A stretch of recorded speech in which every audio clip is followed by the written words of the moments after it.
Hi folks, and welcome to MDC Masterclass. Today it's about camper maintenance, and we're going to look at something very important in your camper trailer: adjusting locks and looking after the seals on your camper, which are the last line of defense against dust and water.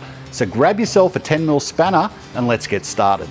Alright, first of all, with our 10mm spanner, we undo the lock nut and either extend or retract the locking bolt. Then do up the lock nut, tighten it up, and then let's test it for fit. Let's keep in mind that compression of 30 to 50% is the optimum range. So what you see is the lock closes, it'll take up about there, and then that last bit will provide the compression on the seals. To maximise the effectiveness of the seals, it's important to give them a clean and maintain their flexibility.